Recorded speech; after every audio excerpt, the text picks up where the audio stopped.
वनचारी जय कुंज बिहारी, जया कुंज बिहारी। जय जमुना तीर वनचारी, जय कुंज बिहारी,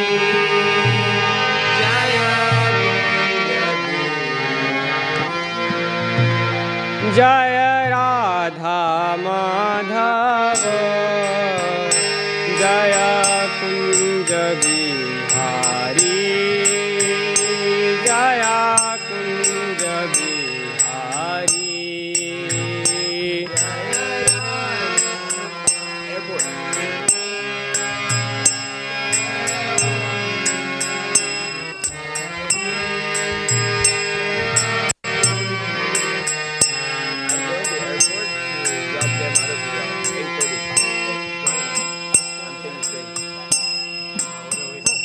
हरे कृष्णा कृष्णा कृष्णा हरे हरे, हरे राम राम राम हरे हरे। हरे कृष्णा कृष्णा कृष्णा हरे हरे, हरे राम राम हरे हरे। हरे कृष्णा कृष्णा कृष्णा हरे हरे, हरे राम राम राम हरे हरे। हरे कृष्णा कृष्णा कृष्णा हरे हरे,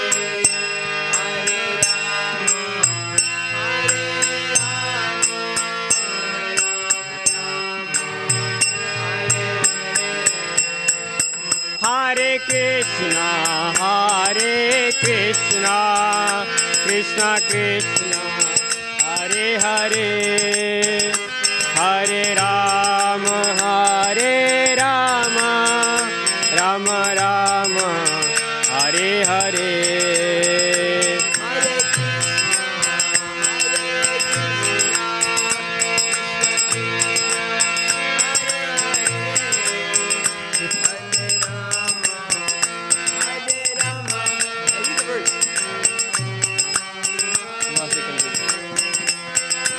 हरे हरे कृष्णा कृष्णा कृष्णा हरे हरे, हरे राम राम राम हरे हरे।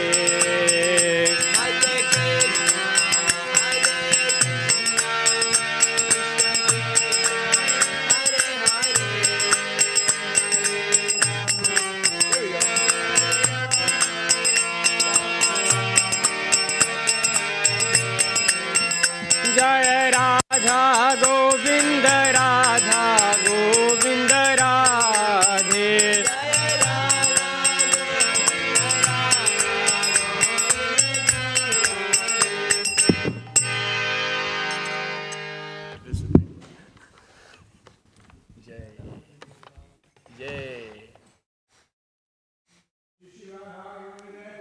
जय।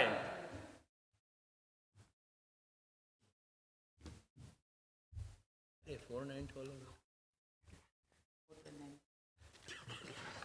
Hey. You're not Western pool. You can't play these chords.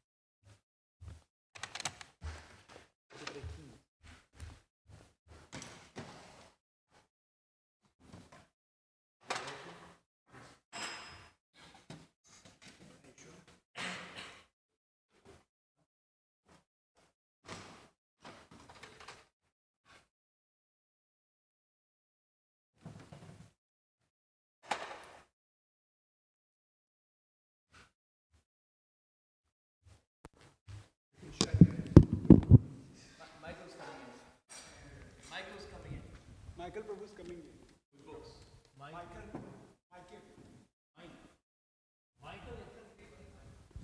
Michael.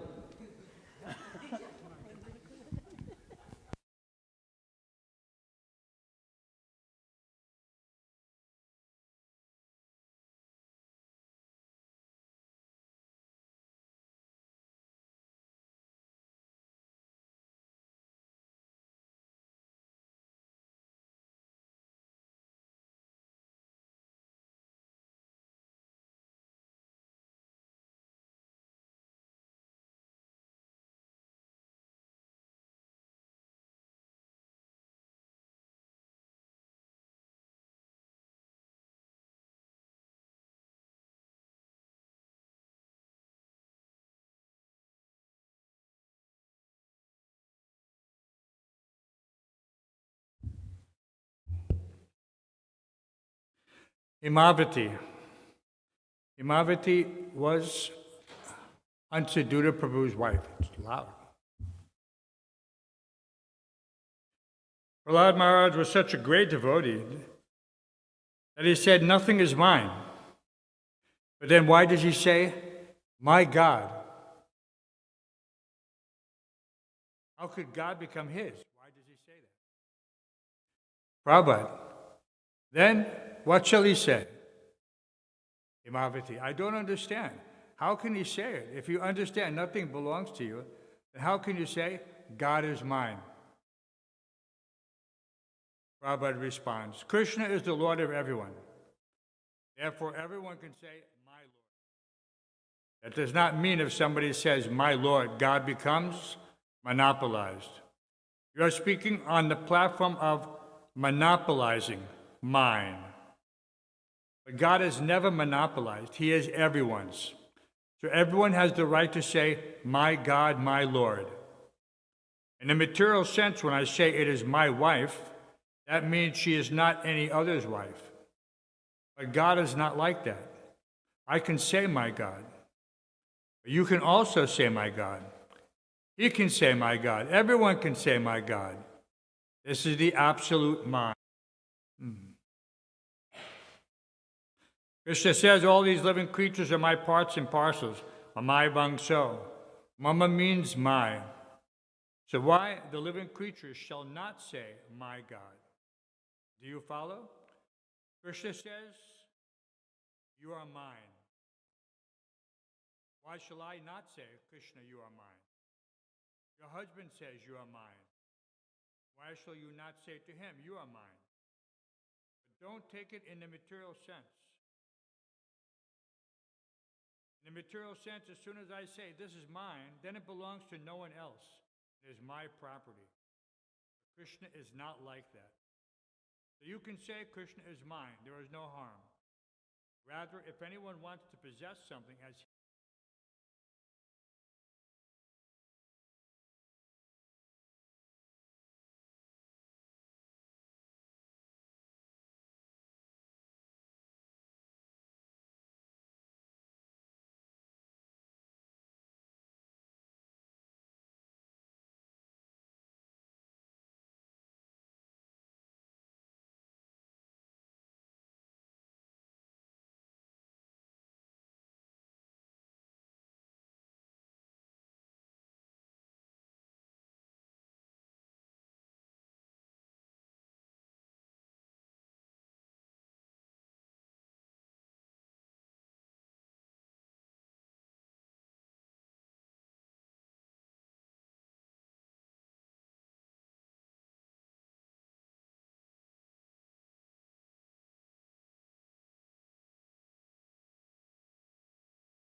Asyatontar Desopi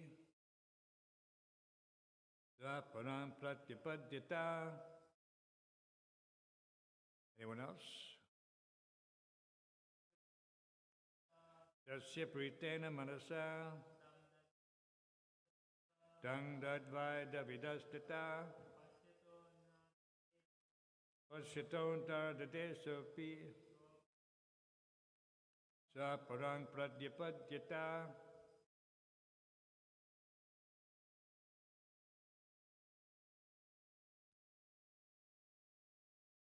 Tasya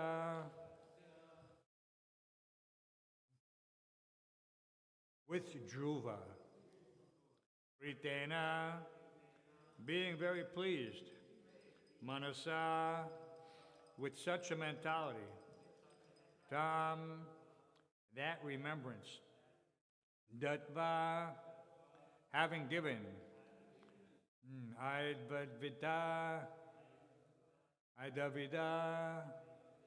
Kuvera, son of Idavid, Idavida, too loud, too much feedback. Tata, thereafter, Pashtata, while Dhruva was looking on, Antardade, disappeared, Sa, he, Dhruva, Api, also, Swaparam, to his city, Pratyapadyata,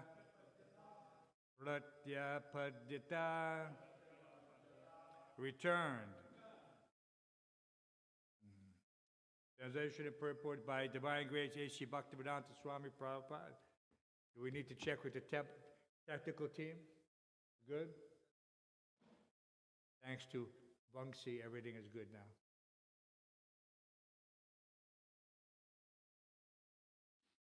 The son of Idavida, Lord Kuvera, was very pleased, and happily he gave Dhruva Maharaj the benediction he wanted.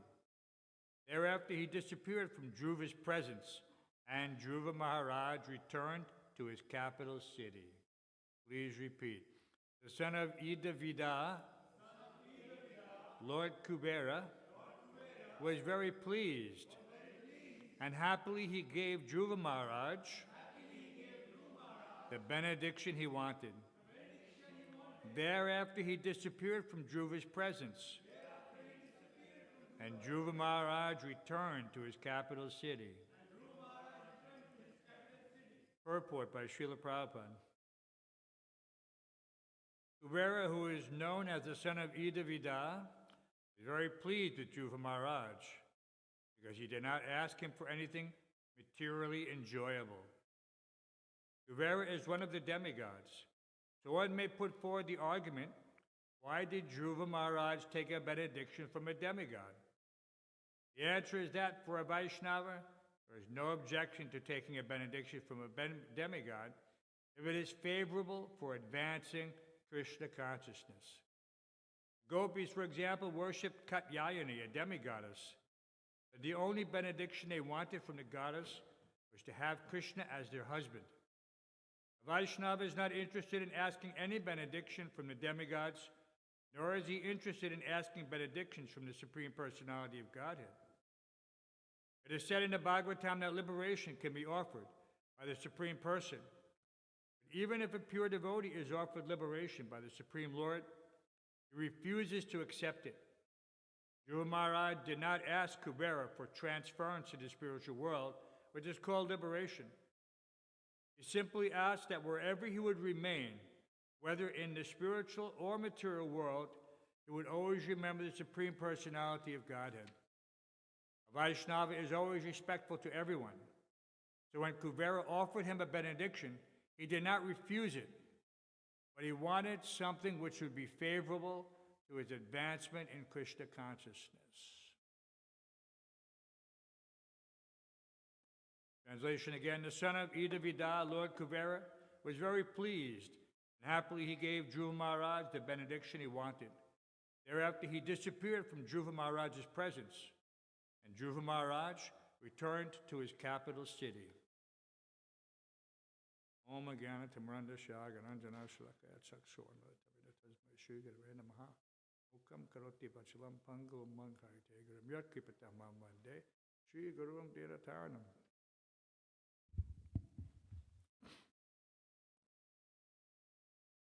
Well, from this translation, it looks as though Dhruva Maharaj has something with people disappearing in front of him. So when Lord Narayan appeared before him, Krishna, he was only there momentarily and disappeared. And of course, at that time it was described that that was to increase his connection. What do they say in the material world? Absence makes the heart grow fonder. Have you heard that? Dr. Michael's heard it. And this is something that we appreciate in the point of separation. Right? We're worshiping the Lord in separation. The gopis are feeling this intense connection to Krishna, even though Krishna is not present before them.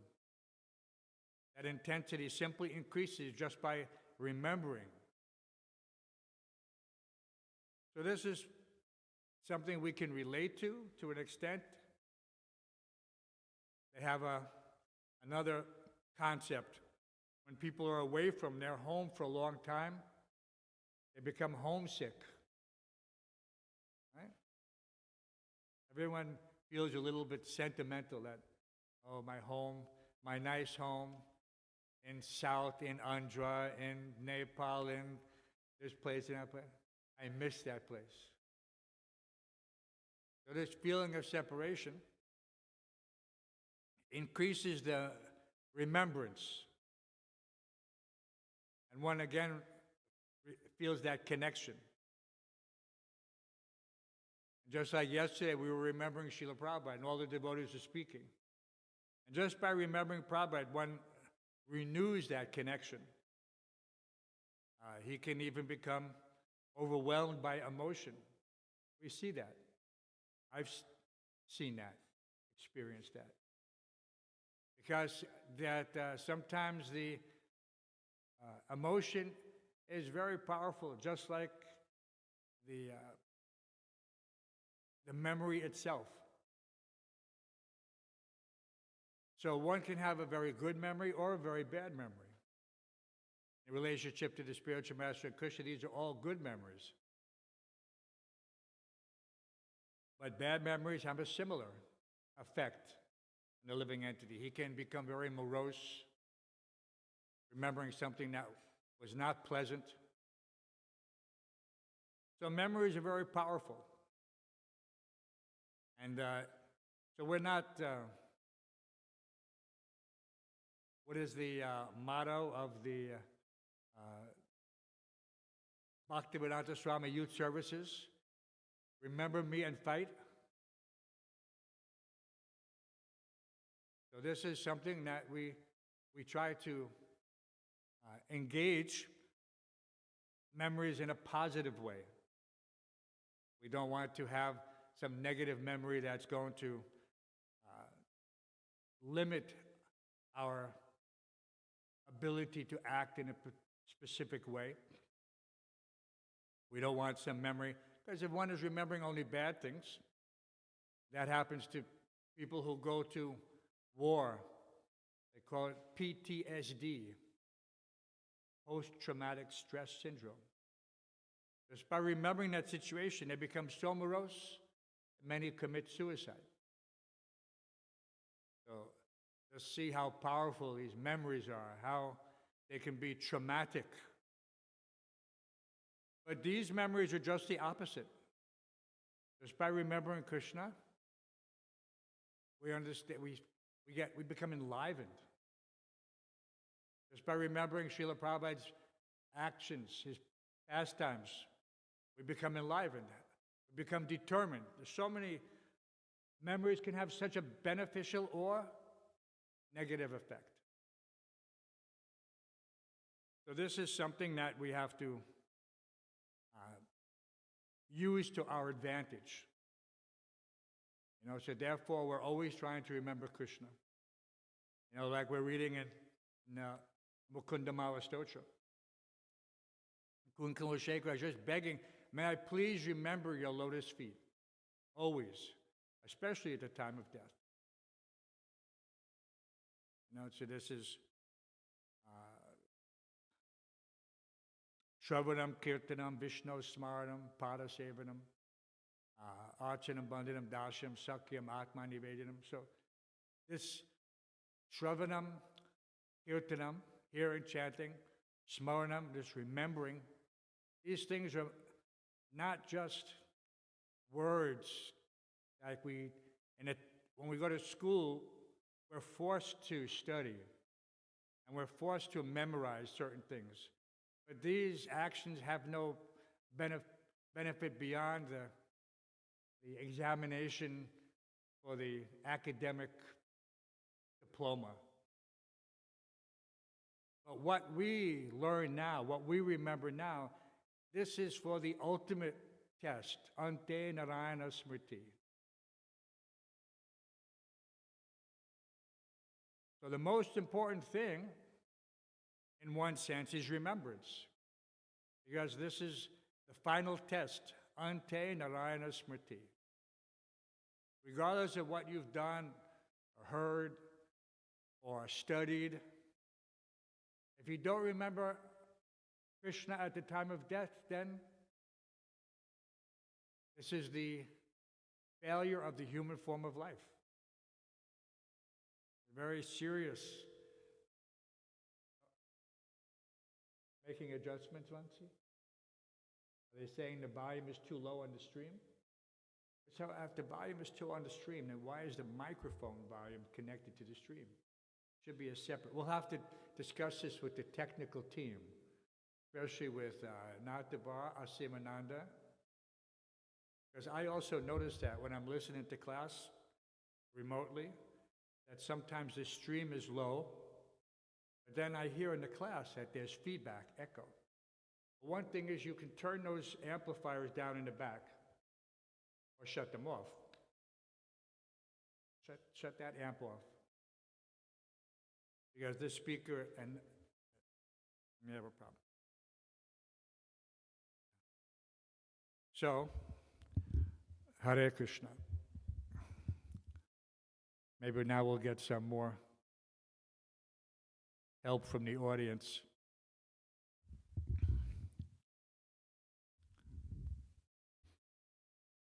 So of all things, Shravanam Kirtanam, Vishnu Smaranam, we're being given a hint. Just like the teacher tells you when he's giving the lecture, he says, this will be on the test. Right? He's telling you, you're supposed to be taking notes. So during the course of the class, he'll say, this will be on the test. So you're supposed to write that down. So that's the teacher being kind, He's not trying to trip you up, make you fail. And so we understand that in the material, at least in this domain, this is Maya's realm. But she is also the teacher. So many times she's giving us a lesson. You have to be aware of that lesson. She's basically telling you, this will be on the test. So you need to pay attention. And that can come in many forms. It can come from the instructions. It's like, why is Rupa Goswami stressing Dadati Putti Gurinati Goya Makyati Prichti Bhuti Bhaja said, we have to establish these relationships with the devotees. And why is that? That there's these principles of exchange one develops. And one of them is hearing, revealing one's mind, and hearing others confidentially. This confidentially doesn't necessarily mean I'm telling you some secrets. Maybe that secret is I'm telling you how to avoid being in Maya. because, the older students, they've already passed that test, that level. Maybe not the highest level.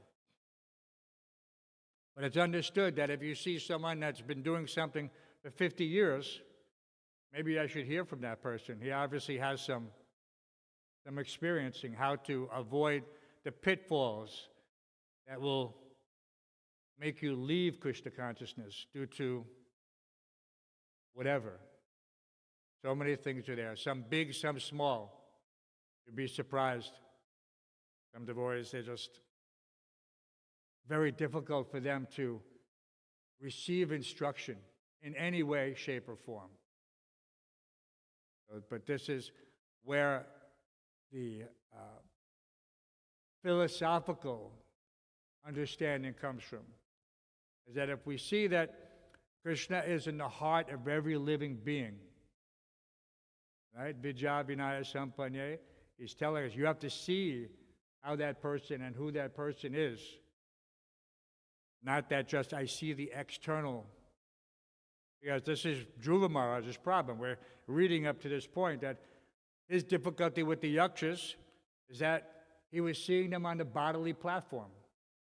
And all of his instructors, especially his grandfather, Manu was telling him, no, this is your problem. You're seeing them from the bodily concept of life. And how is that possible? Dhruva Maharaj, you're a pure devotee. He's basically, it's not that in this situation that, well, how does he not have this information? He's a pure devotee. Because in the material world, everyone can be affected. Prabhupada told us in Mayapur, when he was relating the pastime of Haridas Thakur,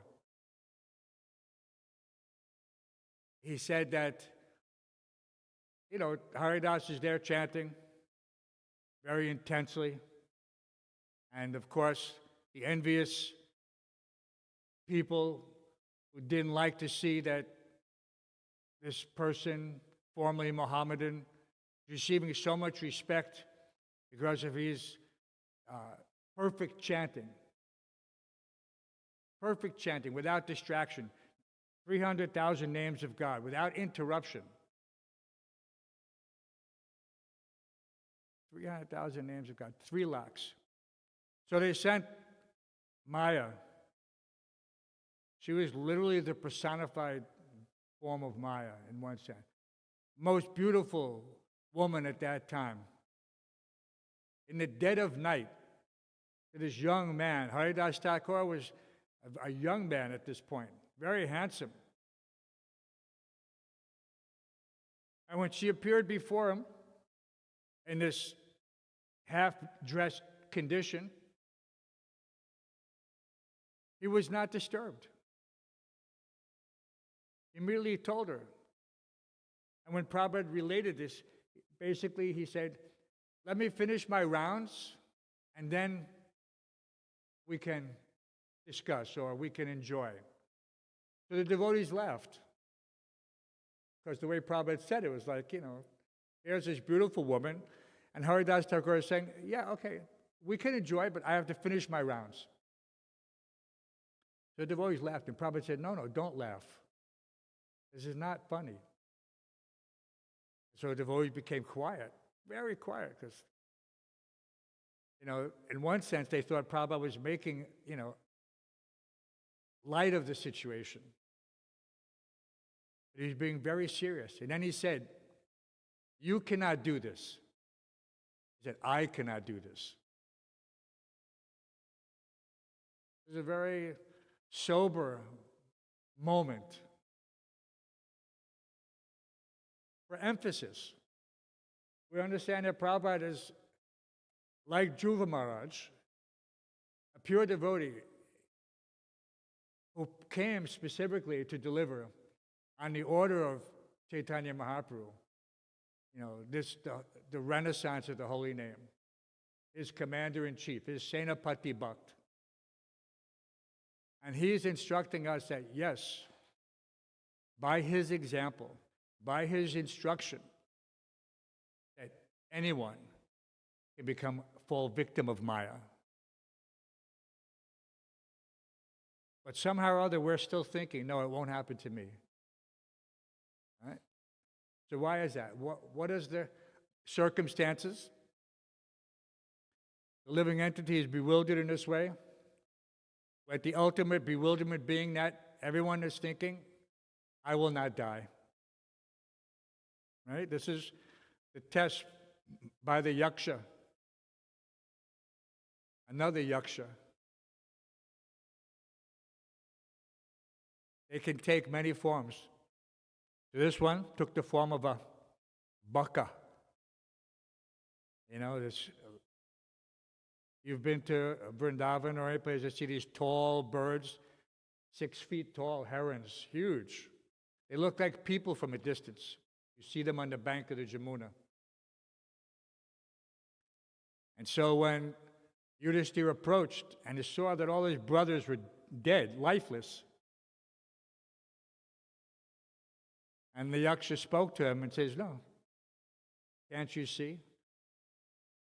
Because he wanted to also drink. Even looking at the dead brothers, still he's thinking, I will drink first. The yaksha said, no, don't be foolish.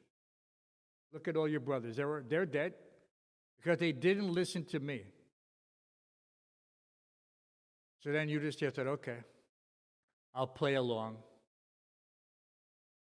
And so he answered all the questions, one after another. Not just one question, many questions.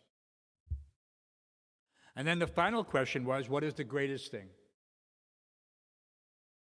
And of course, he answered correctly. The greatest thing is that even though we see that everyone, near and dear, unknown or another, dies, still we think that I will not die.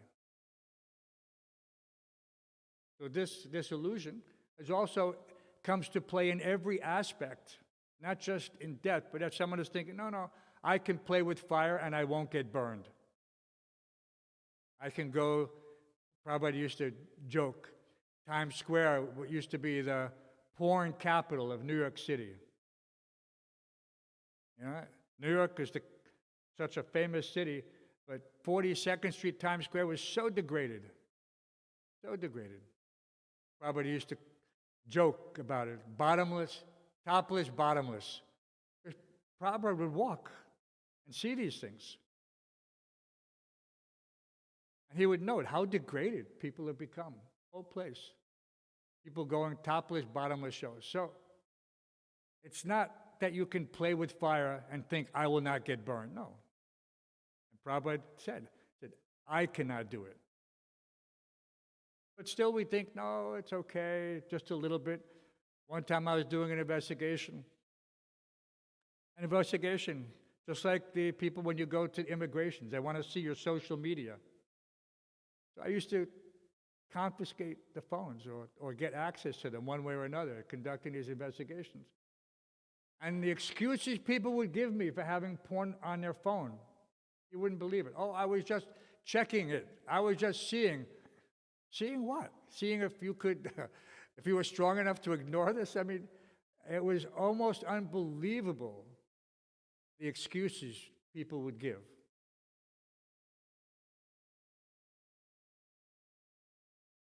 So this foolishness is not just part of the stories we read about in Bhagavatam or some other place. No.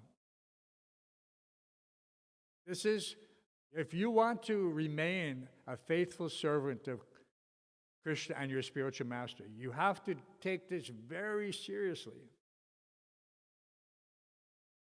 Not to, just like we when we go on the street, we see so many things, but we don't concentrate. The mind is accepting and rejecting. You have to take advantage of that situation, how the mind does it. I don't have to dwell on the objects of the senses. Yes, it's there. You're walking. If you go to do Sankirtan on the beach, that's not a very easy place to do Sankirtan, but sometimes we used to go distribute there. And everyone is half naked. And then you have to really command all of your senses to focus on the task at hand, which is to distribute Prabhupada's books. And that you have to ignore. And then you see how Krishna can give you the strength if you want it. He has to see your determination. As you surrender unto him, he rewards you accordingly. If he sees that in your heart, yes, I'm determined not to engage my senses in this nonsense, then when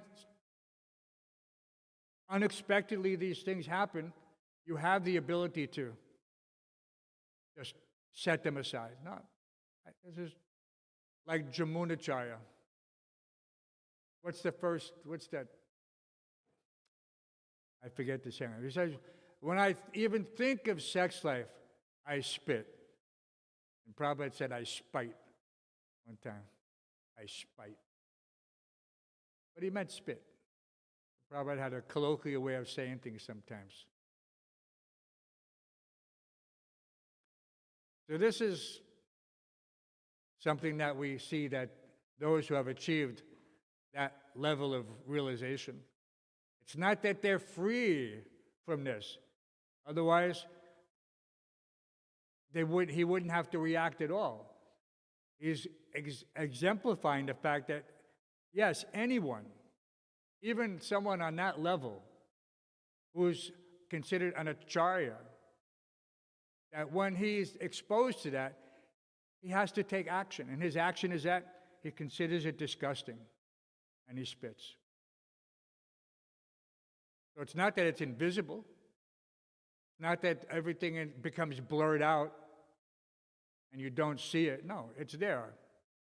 But you handle it in a way, on a platform of dhiras tacha namuyate, not bewildered,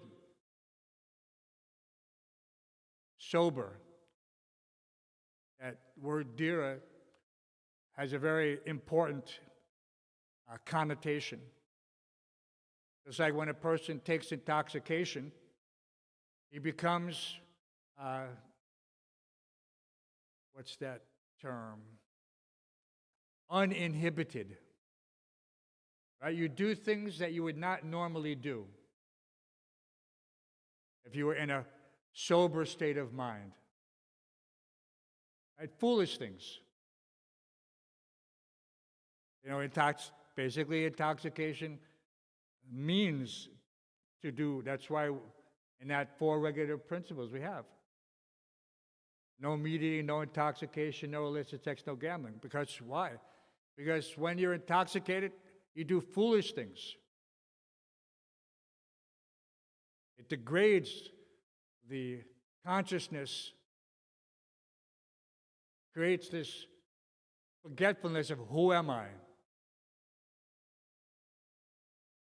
You know, even a high-level person, if he becomes intoxicated, many times they do stupid things. They drive a car, and they get arrested, and they get pulled over by the police. And then what do they say? Don't you know who I am? You know, what does a poor policeman say? Well, it doesn't matter, you're drunk. When people say, don't you know who I am? You can't say that. Not that you could tell Yamaraj, you know, I've been a devotee for 28 years. I've been doing this. No, you can't. You can't say, don't you know who I am? I'm a big man in the society. Yamaraj doesn't want to hear these things. There's no excuses. And so this is how we should, you know, of course, Dhruva Maharaj, look, he took this instruction very seriously. He didn't say, try to make some excuse. No, very, very, very systematic presentation of the facts should lead one to the proper conclusion. That's the key. But even after hearing so many things, if you don't do it, right? Isn't that the definition of 4th-class intelligence? Even after hearing, seeing, and experiencing, if one doesn't understand, then that's fourth-class intelligence. He still does it. So first-class intelligence by hearing, second-class by seeing, third-class by experiencing. And in the material world, almost everybody is third-class intelligence. You have to personally experience something before it. Well, even what do the materialists say? They have to knock some sense into his head. Right? I mean, I've heard that myself from maybe somebody near and dear, maybe some, close relative, parent. You'll have to knock some sense into your foolish head. That's third-class intelligence, because you have to learn by experience. So not good. So we have the opportunity. The absolute truth is being presented to us on a silver platter, literally. Krishna is giving himself through the agency of the parampara, and he's saying, here I am. Right? He's telling Arjuna, standing before you, here I am, for our benefit. But still, there are some who say, no, I'm going to do this my way. I don't have to listen to the older devotees. I don't have to take instruction. I'm reading Bhagavad Gita. I understand it from my perspective. And of course, those who have been around for a while, they realize that this situation won't end well. But sometimes you can't tell someone. They're not receptive. And what does it take to be receptive? Because Krishna is also saying, he's giving us, again, all these hints in the Bhagavad Gita, like the teacher and the lecturer, saying, this is going to be on the test. Write it down. So he said, Tadvidi pranipatena pariprashnena sevya. Just try to learn the truth by approaching a spiritual master. Inquire submissively and render service unto him. And sometimes we have some conditioning that, yes, I only listen to my spiritual master. It doesn't matter if someone is his god brother or god sister. I only listen to my spiritual master. But that is a false premise. Yes, obviously, one has to hear from his spiritual master. But what's the evam parampara? What happened to the first part of that understanding? That this science is coming down in the chain of disciplic succession. And the saintly kings understood it in this way. So who are those saintly kings in relationship to our situation? So it becomes sort of a borderline offensive mentality to think, oh, no, I don't have to listen. Because then, well, how does that progress? Someone says, well, I don't have to listen to the GBC. The Governing Body Commission, they're not my guru. So this is how things can cascade out of control very quickly. Our whole society is built on this basis of love, trust, and cooperation. I'm not here to exploit anybody. The GBC is not here to exploit anybody. But someone is thinking, oh, I don't have to do this. I don't want to do this. I don't want to listen to you. I don't like that instruction. And so once your mind is fixed in that respect, then any excuse will do. And believe me, the mind will find one for you. Because you've left an opening for Maya. It's just that easy. Not only an opening, it's like big enough to drive a truck through. So we all have to be careful. That we're always aware of our state of consciousness. You know, it's a constant self-assessment. You know, that it's not, how can you say, just like I may make a self-assessment, you know, on a physical level. You know, if I sprain my ankle, I have to think, okay, so, you know, I have to take that into consideration. I'm not going to be running any marathons today. I'm just going to be, you know, conscious of this fact that I'm going to do the service to the best of my ability. And this is the key, to the best of my ability. Someone's thinking, no, I sprained my ankle. I can't do anything. You know, we've seen devotees come up with excuses like that. No, I can't do anything. No, I sprained my ankle. Prabhu, you sprained your ankle. You didn't sprain your brain. You know, you could sit at the front desk. You know, so we have to be practical. How, to the best of my ability, what can I do to serve Krishna? Every single day, Krishna's giving us a test.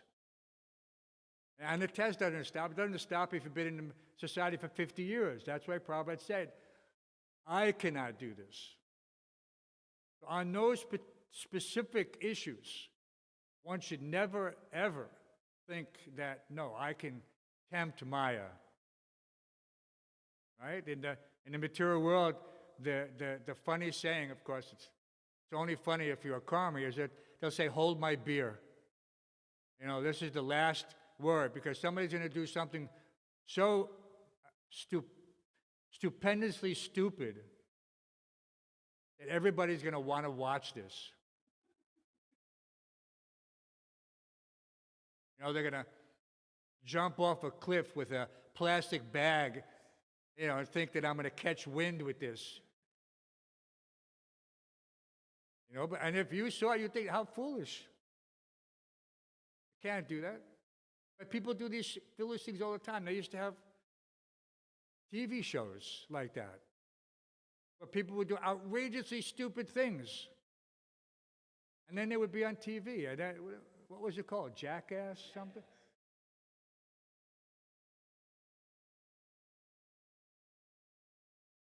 And so even the materialists know that if you do this, you're a mudha. It was the mudha TV show. And people would watch it. Why? Because they want to see people do stupid things. So, but ultimately, it's a great lesson for us. That we should not follow in the footsteps of them. Avajananti mamuta manusim tarmas. No. They're foolishly worshiping the demigods. They're doing other foolish things. Naha prakasha sarvasya yoga maya. And Krishna doesn't have to reveal himself then. So if you want to be in that category, yes, that's okay. And Krishna will not reveal himself. He's not obliged. Says, for the foolish, I am never manifest. Never manifest. You can study all you want. But if you don't engage in devotional service, then Krishna he's not obliged. You know, how does one get to the point of coming into the presence of the President of the United States? He has to do something extraordinary. You know, nowadays someone say, oh, he bought his way in. Right? He bribed his way in.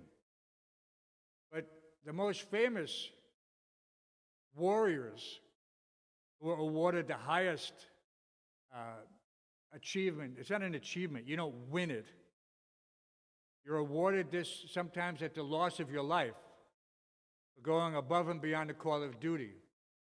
You know, these are people who have no experience with the military. They think, oh, he just got that. No. The Medal of Honor is the highest award that the country can bestow upon someone who has gone above and beyond the call of duty. And that is awarded only by the President of the United States. You know, so this is, that's the highest form of recognition for a warrior. And like I said, sometimes it's awarded, what did they say, posthumously. because that person died. He didn't live. He did such an amazing service, but at the expense of his life. So there's different types of situations where this is not, some people may think that, oh, you guys are just chanting Hare Krishna. This is not a serious pursuit of spiritual realization. You know, I'm studying all these books. I'm studying all the time. No, it's like, but they obviously never read Bhagavad Gita, because Krishna is specifically telling them right there, I am never realized by the foolish and less intelligent. He reserves the right. So this is how we can go beyond that to achieve Krishna's mercy. It begins by approaching the spiritual master. Because the spiritual master, his connection with Krishna, he is the one, just like, you know, those who are following the advanced path, they want to follow in the footsteps of the saints and sages who have renounced everything and they go to the holy places. They know that they have to get the mercy of Krishna through his pure devotees, ultimately through the mercy of Radharani. And then, once she favors the devotee, then Krishna recognizes him. And so we're in that fortunate sampradaya, you know, coming from the most munificent, Namo Mahavaranyaya Krishna Prempadaya Te Krishna Krishna Chaitanya Namne Gordashe Namaha. This is a secret mantra. This is not there in any other sampradaya. They don't have that benediction. How fortunate are we, by the mercy of the spiritual master, to have access. It's like a secret club. We don't take, you know, some false pride in this fact that somehow or other we've come in contact miraculously by that person who appeared, you know, on the shores of the East River. You know, sometimes we wax poetically about these sages and saints on the bank of the Jamuna, on the bank of the Ganges, on the bank of the Narmada or the Kaveri, holy river. Srila Prabhupada appeared on the bank of the East River at 17th Street. So is there a holier appearance in Kali Yuga besides the actual presence of the Lord himself as Chaitanya Mahaprabhu or the Supreme Personality? No. And as we pass along one devotee's realization, it's a very nice realization. Prabhupada specifically used English as the medium for distribution because another pure devotee, Srila Bhaktisiddhanta Saraswati Thakur, gave him that instruction. We can understand that these instructions are coming directly from Chaitanya Mahaprabhu. And then to understand and put that in perspective, we have to take this movement and mission very seriously. And that means we should be careful.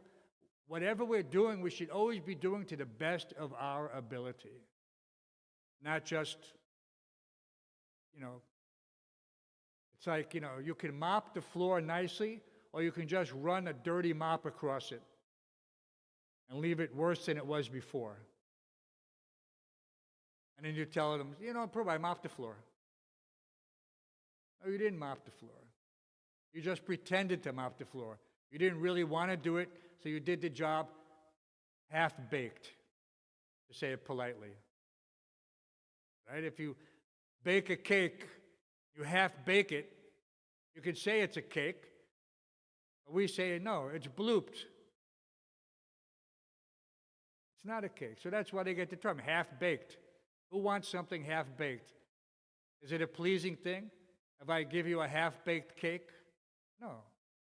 So why would I want to mop the floor in a half-baked way? You have to do it with the same intensity that you worship the deity. Then you're approaching that level of determination, dedication, and conviction. Because it pervades your entire mode and mood of service. You don't do anything half-baked. At least you shouldn't. We should try every time. And we're learning all these things nicely from the Bhagavatam. You know, Dhruva Maharaj didn't go after the yakshas in a half-baked way. No, he was fully invested. Every ounce of his existence, he was going to eliminate these yakshas. All right? But then when he was given good instruction, right, by very elevated personalities, I mean, what to speak of elevated personalities, Chanakya Pandit said you should take good instructions even from a fool. Right? You should take gold from a filthy place. A wife, if she's beautiful, even from a lower caste family. And good instructions even from a fool. So Prabhupada would quote these verses from Chanakya just to emphasize the point. So even if you think that this authority is, I don't like him, if the instruction is valid, then it should be taken.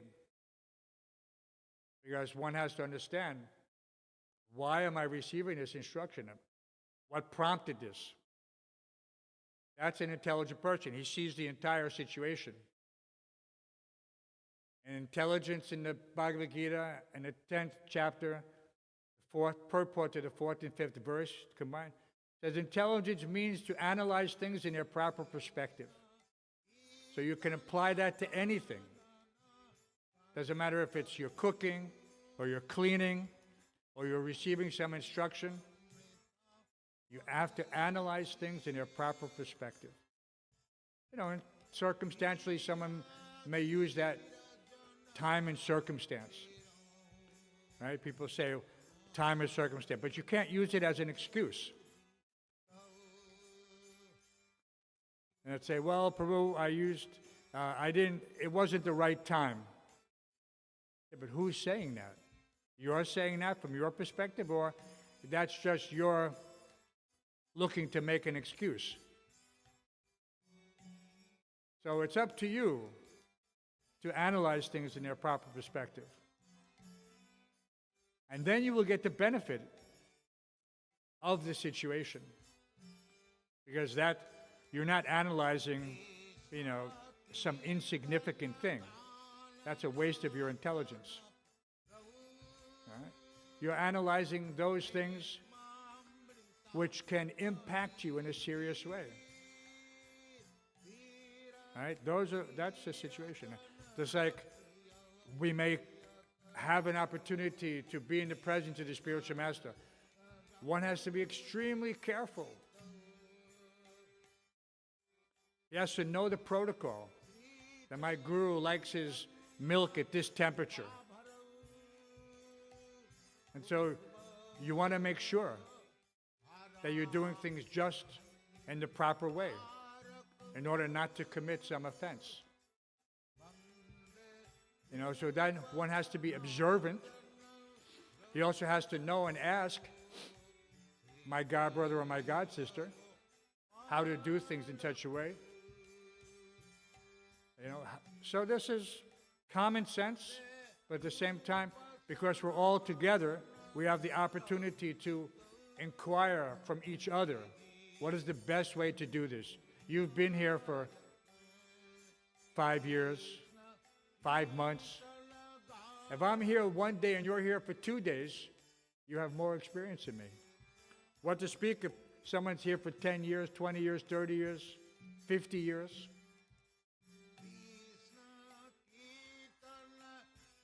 But still, some people, they can't hear.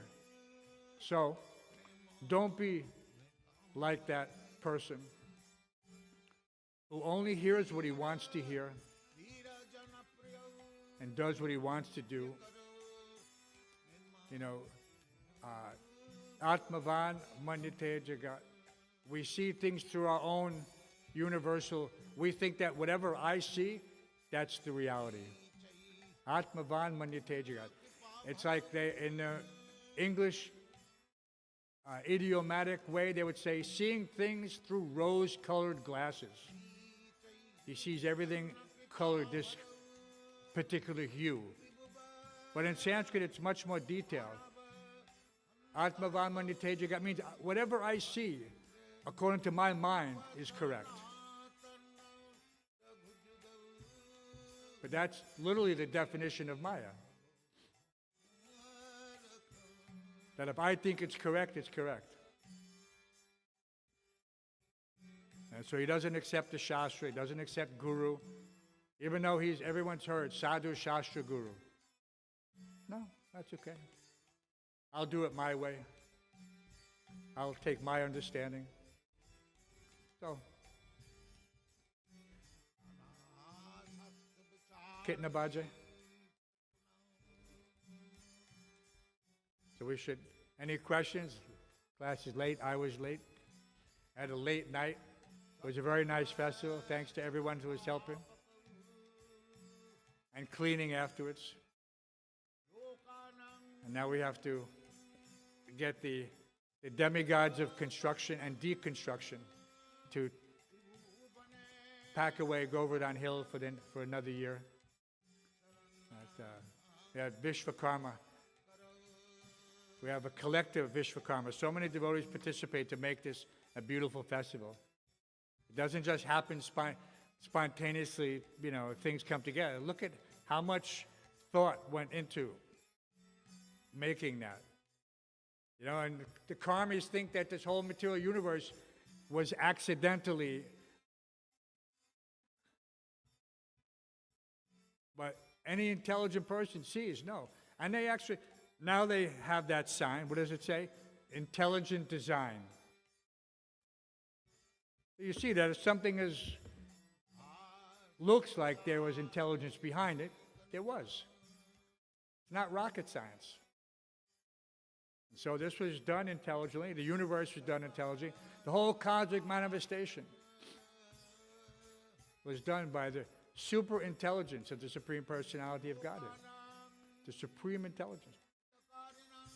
And we're fortunate that we are receiving it in the chain of disciplic succession.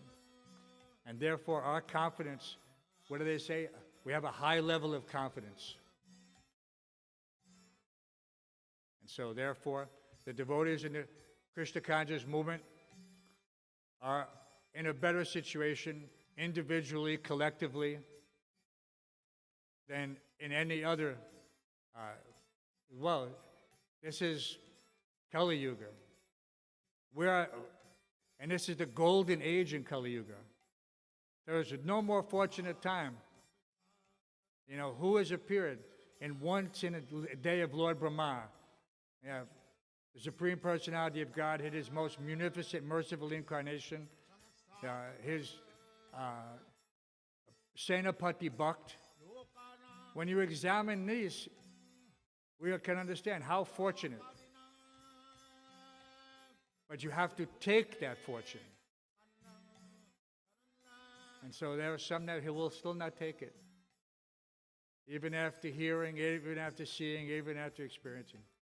So my prayer is that somehow or other I am able to remain fixed, you know, at the lotus feet of Srila Prabhupada, and that you also may have that same opportunity that Prabhupada gave to us, and that we remember his mercy in distribution in the English language. You know, sometimes Prabhupada used to say that people will learn Bengali to read Chaitanya Charitamrita. And not just he said that, all the acharyas said it. But now people who are so far, who come from every country in the world, have the opportunity to read Chaitanya Charitamrita in English. Right? This is the real, it's not just in India when I was living there for many years. Because India is a big country and many different languages. Probably more languages than any other country in the world. And Kannada, and Tamil, Telugu, Urdu, Hindi, so many languages.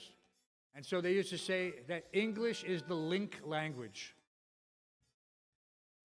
So it's what they teach in the schools so that all these disparate people can speak to one another in a whatever professional or an academic setting. Otherwise, someone is speaking his language from south, someone is speaking his language from north, someone is speaking his language from east, and they can't communicate. So English is the link language. And now English is the link language for spiritual realization.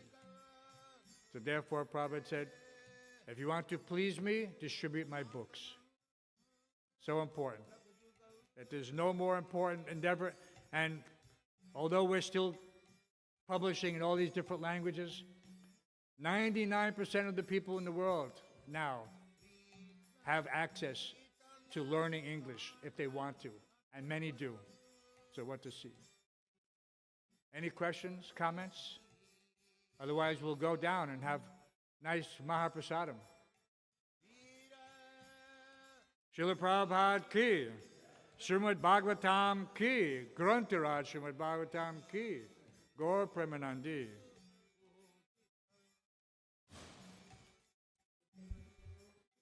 Anantakoti Vaishnava Vrinda ki. This garland should be saved to the speaker. Sunday. So maybe it should go back in the Pujari room. Otherwise it could disappear. It's always nice that the speaker